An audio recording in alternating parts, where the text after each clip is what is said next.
परात्पर ब्रह्म परमात्मा स्वरूप श्री रमन विहार जी महाराज, परम श्रद्धेय प्रातस्मरणीय महाराज श्री पंचस्थ परम श्रद्धेय पूज्य चरण संत वृंद, समुपस्थित प्रमुख सज्जनों, माताओं तथा बहनों, अनेक वर्षों से श्री गोपाल जयंती महोत्सव पर आने का सौभाग्य प्राप्त होता रहा और इस कोरोना काल में भी विषम परिस्थिति में भी आप लोग सब यहाँ आकर के महाराज श्री का आशीर्वाद प्राप्त करने के लिए उपस्थित हुए और संतों का आशीर्वाद, संतों का उपदेश, संतों का मार्गदर्शन आप लोगों को प्राप्त हो रहा है। वैसे आजकल एक शब्द बहुत प्रचलित है, विकास। सारा विश्व विकास की तरफ भाग रहा है। विकास के अतिरिक्त कोई चीज दूसरी कोई चर्चा नहीं है। जितने भी राजनीतिक दल है, जितनी भी सरकार है, जितने भी संगठन है, तो सबका एक ही उद्देश्य विकास। लेकिन विकास किसका ऐसा दिखाई देता है? केवल और केवल भौतिक विकास। और भौतिक विकास का जितना विकास हो रहा है उतना ही व्यक्ति संतप्त होता जा रहा है। जिसका विकास होना चाहिए तो विकास हो नहीं रहा। विकास होना चाहिए था आत्मा का। विशुद्ध आत्मा है, इसके विषय में चिंता नहीं। शरीर रूपी आत्मा है, उसकी भी चिंता भी नष्ट हो रही है। शरीर और आत्मा के बीच में एक आत्मा है, सूक्ष्म शरीर, जिसको हम जीवात्मा कहते हैं, उसके विकास की चिंता है। हम सब जानते हैं कि न जाने कितने जन्म हमने जन्म दर जन्म लेते हुए आज मनुष्य शरीर में आए। पशु, पक्षी, कीट, पतंग, देव, दानव, मनुष्य सब प्रकार की उम्र में भटके। कहीं पर भी विश्राम नहीं मिला, कहीं पर विकास नहीं हुआ। लेकिन एकमात्र आश्रय है विकास का, मनुष्य का शरीर। परमात्मा की कृपा से हमें मनुष्य का शरीर मिल गया। अब इस मनुष्य शरीर मिलने के बाद ऐसा कह सकते हैं कि पशुत्व से मनुष्यत्व प्राप्त हो गया। अब मनुष्यत्व से देवत्व को प्राप्त करने के लिए हमारा विकास क्रम चालू है। इस विकास के अंदर हम देखते हैं कि जन्म जन्मांतर से हमारे भीतर अनेक प्रकार के संस्कार पनप रहे हैं, बढ़ रहे हैं। इस संस्कारों के माध्यम से हमारा जीवन प्रभावित हो रहा है और निरंतर ये संस्कार हमको कर्म करने के लिए प्रेरित करते हैं और अधिकतर हमारे कर्म केवल सांसारिक होते हैं और सांसारिक कर्म करने से मात्र एक प्रकार से सामान्य जीवन निर्वाह होता है। लेकिन जिसको हम विकास कहते हैं, विकास नहीं होता है। उस विकास के लिए सबसे बड़ी आवश्यकता है कि हमें अंतःकरण को पवित्र करना है और अंतःकरण को पवित्र करने के लिए एकमात्र साधन है निष्काम कर्म या भगवान की भक्ति। दो में से एक कर्म, या तो निष्काम कर्म या भगवान की भक्ति।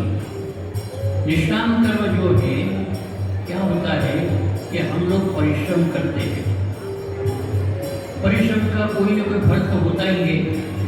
कोई भी मनुष्य किसी भी प्रकार का कोई श्रम करेगा, उस श्रम का कोई न कोई परिणाम फल रूप से प्राप्त होगा ही।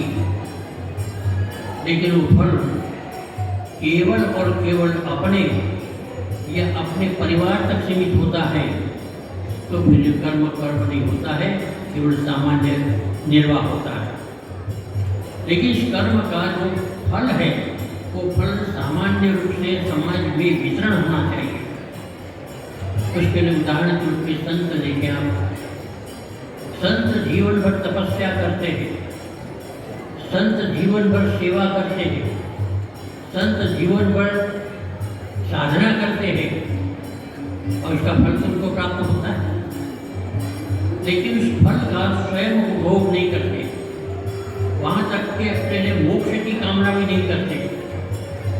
तो चाहते हैं कि निरंतर हमारा जीवन साधना करते हुए, सेवा करते हुए, भगवान की भक्ति करते हुए जो कुछ भी हमें प्राप्त हो वो अनुभव के रूप में हो या कर्म के रूप में हो, हम समाज को समर्पित करें।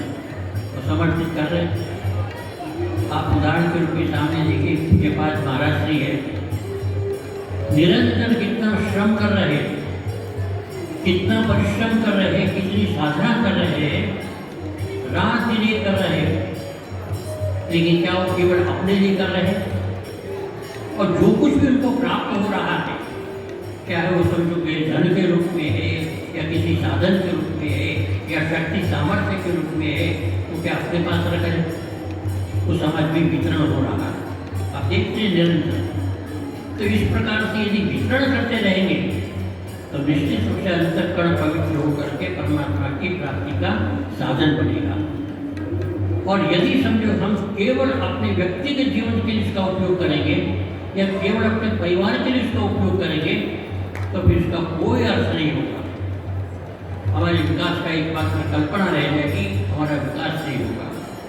विकास का होता है कि आत्मा की पवित्रता, अंतःकरण की पवित्रता, और अंतःकरण की पवित्रता करते करते हम मनुष्य से देवत्व की तरफ पहुँचे और देवत्व से भगवत तत्व तक पहुँचे, अर्थात स्वयं परमात्मा का स्वरूप बने। तो इस प्रकार का विकास की आवश्यकता है और उसके लिए एकमात्र साधन भक्ति हो या फिर निष्काम कर्म हो। जो कुछ भी कर्म करें आप, उस कर्म का जो कुछ भी फल प्राप्त हो वो समाज में वितरण करते, तब तो समझो कि आपको भी संतोष होगा। और आप सब सोचिए कि महाराज अपने परिश्रम के माध्यम से, अपनी सेवा के माध्यम से अनंत और असंख्य लोगों को सुख पहुंचा रहे, और जैसे जैसे लोग सुखी होते हैं वैसे उसके अपने अपनी अंतरात्मा जो अत्यंत प्रसन्न होती है और कहीं पर भी उनको लेश मात्र भी दुख का अनुभव नहीं होता है। तो कारण क्या है कि अपने अंतःकरण की पवित्रता और ये त्याग ये अमृतत्व मात्र, एकमात्र त्याग से ही अमृतत्व की प्राप्ति हो सकती है। इसलिए संत महापुरुष जो कुछ कर रहे हैं उसका अनुसरण करते हुए हमें अपने जीवन के अंदर अपने कर्म के माध्यम से जो कुछ भी हमें प्राप्त होता है उसका त्याग करने का अभ्यास करना चाहिए।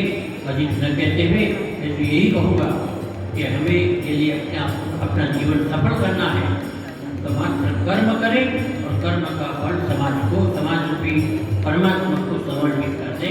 इन्हीं शब्दों के साथ अपनी वाणी को विराम। ओम शांति शांति।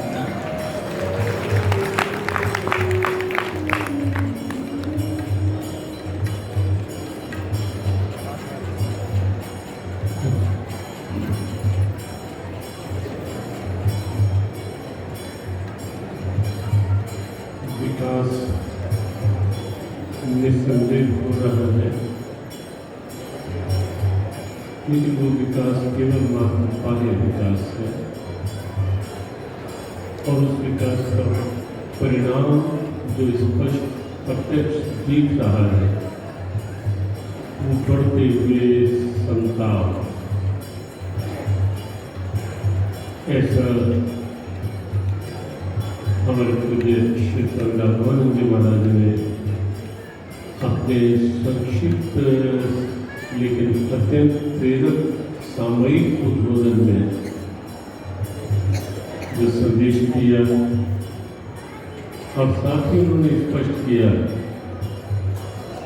कि समाधान है निष्काम कर्म करें।